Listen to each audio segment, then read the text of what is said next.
अस्सलाम वालेकुम स्टूडेंट्स। आज के इस वीडियो लेसन में हम स्प्रिंग 2024 का क्वेश्चन नंबर 2 डिस्कस करते हैं। एमएफए यानी कि मैनेजरियल एंड फाइनेंशियल एनालिसिस के पास्ट पेपर्स का। ठीक है जी।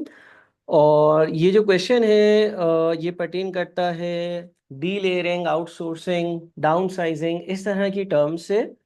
इतना मुश्किल क्वेश्चन नहीं है, तो चलिए इसको डिस्कस करना शुरू करते हैं कि इस क्वेश्चन में क्या लिखा हुआ है। क्वेश्चन कहता है,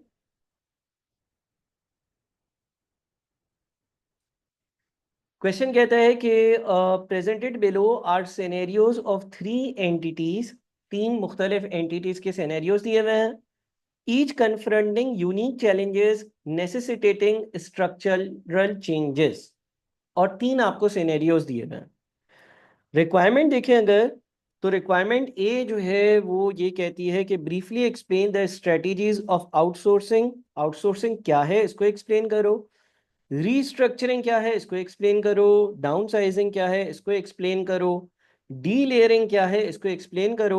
इन the context of the impact of technological changes and the need for organisational adjustments. यानी कि टेक्नोलॉजी के आने की वजह से जो ऑर्गेनाइजेशनल स्ट्रक्चर्स में या आउटसोर्सिंग के मेथड्स में, डी लेयरिंग में या डाउन साइजिंग में जो चेंजेस आते हैं, या ये चीज़ें क्या होती हैं टेक्नोलॉजी के आने की वजह से, ये जो टर्म्स हैं इसका क्या कॉन्टेक्स्ट है, इसको एक्सप्लेन करो। और इसके 4 मार्क्स हैं। अगर 4 मार्क्स हैं और 4 बातें हैं, 4 टर्म्स हैं, तो आपने सिंपली इनकी डेफिनेशंस लिखनी है कि आउटसोर्सिंग क्या है, रीस्ट्रक्चरिंग क्या है, डाउन साइजिंग क्या है, डी लेयरिंग क्या है। ज़्यादा डिटेल में नहीं जाना। सेकेंड पार्ट जो है वो बोलता है suggest the right strategy for each of the mentioned entities. अब ये सिनेरियो के साथ लिंक्ड है, यानी कि जो ऊपर आपके पास एंटिटीज हैं उनमें ये कैसे राइट स्ट्रेटेजी कौन सी होगी। Based on the strategies explain in part A above, provide reasons for your answer. और ये भी 4 मार्क्स है, तो इतना मुश्किल क्वेश्चन नहीं है। 8 मार्क्स मैं कहूँगा कि मुफ्त के हैं। आपने जो है ना वो, अगर आपको टर्म्स आती हैं ये वाली, तो आप आराम से ये 8 मार्क्स हासिल कर सकते हैं। देखिए पहले हम पार्ट ए को आंसर कर लेते हैं, क्योंकि पार्ट ए का कोई भी ताल्लुक सवाल से नहीं है। ये इट्सेल्फ एक डेफिनेशन बेस्ड सिंपल सा क्वेश्चन है। ए में लिखा हुआ है आउटसोर्सिंग। पहली definition, outsourcing means arranging for other business entities to perform some administrative tasks और management task instead of having to employ individuals to do the task internally as part of the entities own activities. Outsourcing क्या होती है? Outsourcing का मतलब ये है कि आप जो है ना वो कोई स्पेसिफिक टास्क या काम खुद परफॉर्म नहीं करते, बल्कि आप उस टास्क या काम को परफॉर्म करने के लिए, उस स्पेसिफिक टास्क को परफॉर्म करने के लिए किसी और को अपॉइंट कर लेते हो। मिसाल के तौर पे लेट से सिक्योरिटी गार्ड्स हैं। आपका एक बिजनेस है और उस बिजनेस के लिए एक सिक्योरिटी गार्ड चाहिए। एक ऑप्शन तो आपके पास ये है कि आप खुद ही सिक्योरिटी गार्ड को हायर करें। दूसरा ऑप्शन आपके पास ये होता है कि सिक्योरिटी गार्ड्स अरेंज करने वाली जो कंपनीज होती हैं उनको आप कांटेक्ट करें और वो आपको सिक्योरिटी गार्ड अरेंज कर कर दे दें। एक और एग्जांपल आउटसोर्सिंग की ये हो सकती है कि सफाई के लिए आपको जैनेटर्स चाहिए होते हैं। तो बिजनेस में आप सफाई के लिए, बिल्डिंग की फ्लोर की सफाई के लिए या रूम्स हैं उनकी सफाई के लिए खुद किसी को अपॉइंट ना करें, बल्कि क्लीनिंग कंपनीज होती हैं उनको आप हायर कर लें और उनको आप ठेका दे दें एक तरह से, कि भाई आपने आकर यहाँ पर जो है वो मेरे बिल्डिंग की रोज सुबह 9 से 12 सफाई करनी है। इसी तरह से आईटी के काम की भी आउटसोर्सिंग हो जाती है। बहुत सारी कंपनी जो है वो अपने आईटी के फंक्शंस खुद परफॉर्म करती हैं और बहुत सारी प्रेफर करती हैं कि वो आउटसोर्सिंग करवा लें। अगेन बात सारी ये है कि कोई एक टास्क या कोई एक काम मैं खुद ना करूं, बल्कि उसकी एक्सपर्ट फर्म को ठेका दे दूं। उनको बोलूं भाई आप मुझसे इतने पैसे ले लें और मुझे आपसे ये सर्विस चाहिए। इसमें फायदा ये होता है कि आप अपनी कोर बिजनेस एक्टिविटीज को फोकस कर सकते हो। हाँ, थोड़ा सा महंगा होगा, लेकिन सर्विस बहुत अच्छी होगी, क्योंकि ये जो कंपनी होगी, इस कंपनी की ये चीज स्पेशलाइजेशन होगी, जो सर्विस वो कंपनी आपको प्रोवाइड कर रही है। रीस्ट्रक्चरिंग क्या है? रीस्ट्रक्चरिंग में be vertical and horizontal both.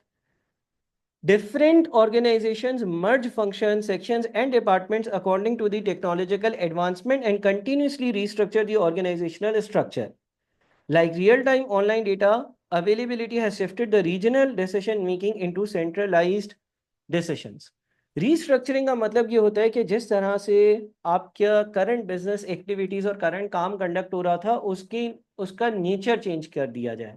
एक से ज्यादा फंक्शंस को जो है वो मर्ज कर दिया जाए। मिसाल के तौर पर सेल्स और मार्केटिंग का अलग अलग फंक्शन था, उन दोनों को सेल्स एंड मार्केटिंग कर कर एक ही फंक्शन बना दिया जाए। या मिसाल के तौर पर डिसेंट्रलाइज्ड कंपनी ऑपरेट करती थी और उसको सेंट्रलाइज्ड लेवल पे ले लिया जाए। या किसी तरह से भी जो है वो कंपनी के मुख्तलिफ डिपार्टमेंट का जो कोर या टू डू वर्क है उसको थोड़ा सा एडजस्ट या मोल्ड किया जाए, स्ट्रक्चर को चेंज किया जाए, ऑपरेशंस या फंक्शंस जो है जिसमें जो बंदा जिसको रिपोर्ट करता था उसकी रिपोर्टिंग लाइन को चेंज किया जाए, एक से ज़्यादा डिपार्टमेंट्स को मर्ज कर दिया जाए।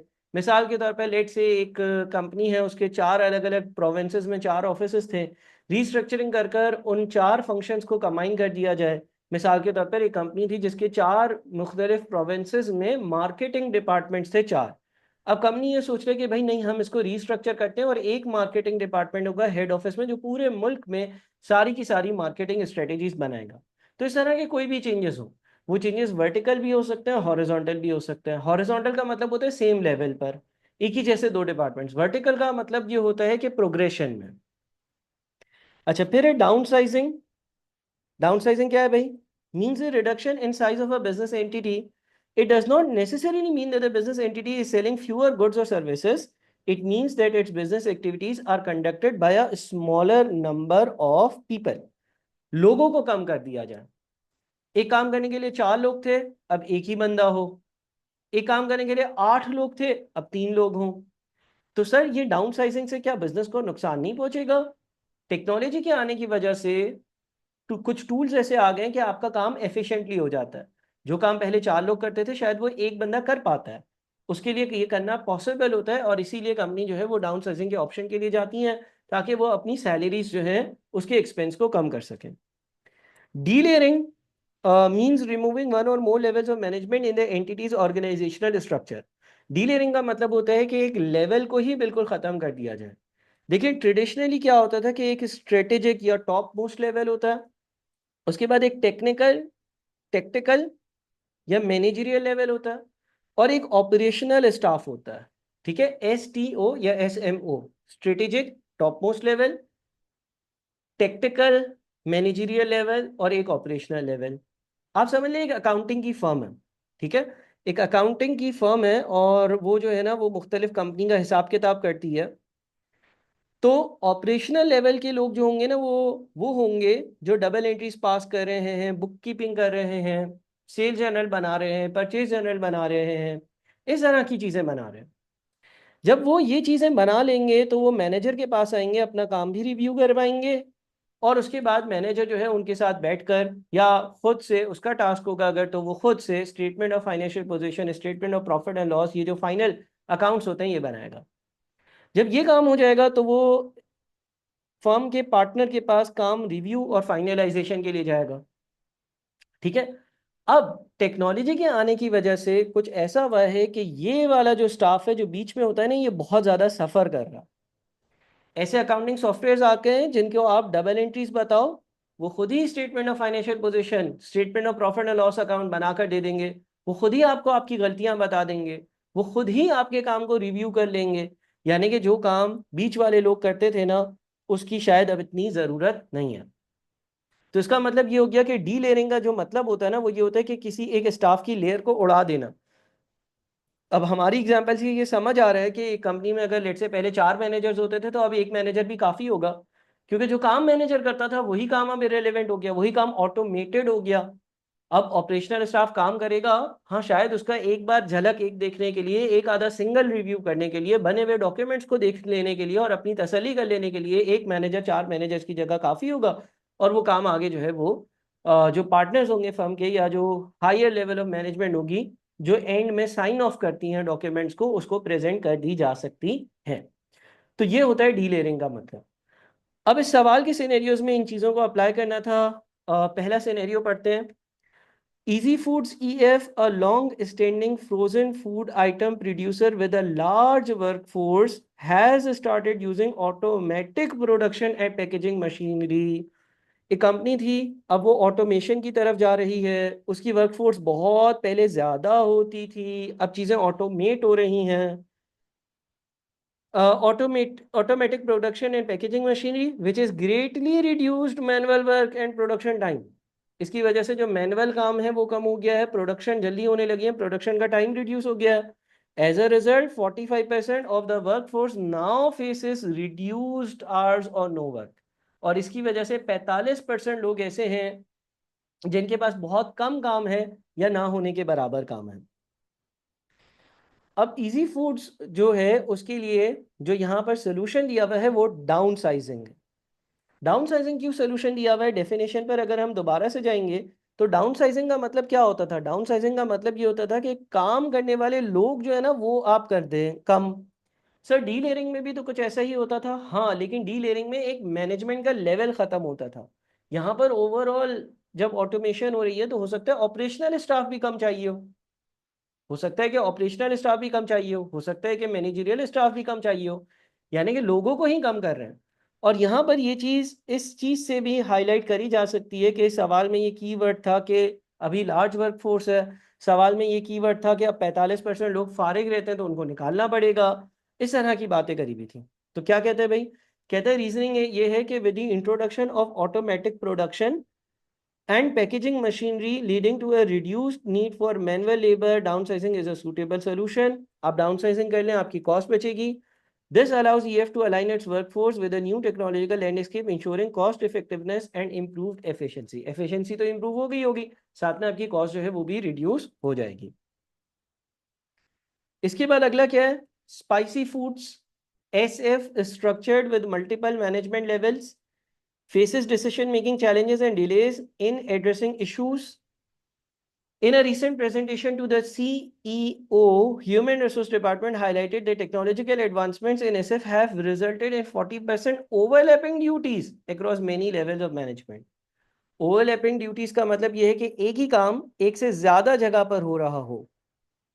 अब यहां पर वो एम्फेसाइज किस चीज पर कर रहा है, मल्टीपल मैनेजमेंट लेवल्स हैं, चीज़ों की ओवरलैपिंग हो रही है, यानी कि शायद एक बंदे ने एक काम किया उसकी रिव्यू की ज़रूरत नहीं है, फिर भी वो रिव्यू करने के लिए बैठा हुआ है कंपनी में। अरे भाई अब तो वो ऑटोमेटिकली मशीन से काम रिव्यू हो सकता है, उसकी ज़रूरत नहीं है, ऐसी कुछ बात हो रही है। सजेशन क्या है, डी लेयरिंग। क्योंकि देखिए मिड वाला जो लेवल है ना, जैसे कि मैंने अपनी एग्जाम्पल में कहा कि 4 मैनेजर्स अभी थे, क्योंकि मैनुअली काम होता था तो वो काम रिव्यू करते थे, फाइनल अकाउंट्स बनाते थे, अब वो सारी चीज़ें ऑटोमेटिक है। तो इसका मतलब ये जो काम कर रहे थे इसकी डुप्लीकेशन हो रही है ना, एक बार मशीन्स भी कर रही हैं, एक बार ये भी कर रहे हैं, हालांकि इनके करने की जरूरत ही नहीं है। तो क्या करना पड़ेगा, डीलेयरिंग करनी पड़ेगी, यानी कि मिडिल मैनेजमेंट को फारिग करना पड़ेगा। लिखते हैं रीजनिंग में, the issue of overlapping duties across multiple management level indicates a need for simplifying the organisational structure. आप स्ट्रक्चर को सिंप्लीफाई कर दें, इतने ज्यादा लेवल्स की जरूरत ही नहीं है। Delayering will streamline decision making process, इससे डिसीजन मेकिंग भी तेज हो जाएगी। Enhance communication and eliminate redundancy and ultimately improving the overall efficiency of SF। ठीक है जी, तो ये डीलेयरिंग को इंडिकेट करता था। आखिरी है जी, शिजा autos SA, a growing automobile assembly plant initially hired security staff through personal contacts and has been managing them manually, leading to operational challenges। SA recognizes its lack of expertise in this domain and acknowledges the absence of technological tools necessary for efficient security process management। यानी कि ये जो शिजा autos company है और वो automobile industry में काम करती है, उसको सिक्योरिटी स्टाफ जो है ना, सिक्योरिटी स्टाफ उन्होंने हायर किया था और उसकी वजह से कुछ प्रॉब्लम्स आ रही हैं, कुछ चैलेंजेस आ रहे हैं। तो इसका मतलब ये आपका काम तो नहीं है ना, आपका नेचर ऑफ वर्क क्या है, आप जो है वो ऑटोमोबाइल इंडस्ट्री में डील करते हो, सिक्योरिटी गार्ड्स और सिक्योरिटी गार्ड्स को हायर करना और अपनी सिक्योरिटी के कंसर्न्स का काम किसी और को आउटसोर्स कर दो। तो यहाँ पर अगेन आउटसोर्सिंग एम्फेसाइज हो रहा है। सवाल का आंसर कहता है क्या आउटसोर्सिंग इसका सोल्यूशन है, क्यों इसका सोल्यूशन है। रीजनिंग ये है कि ऐसे security staff challenges stem from lack of expertise in this domain and absence of technological tool for its efficient process management. Company के पास उतने अच्छे टूल्स नहीं हैं सिक्योरिटी से रिलेवेंट, क्योंकि कंपनी का ये डोमेन भी नहीं है, कंपनी इधर स्पेशलाइज भी नहीं करती है।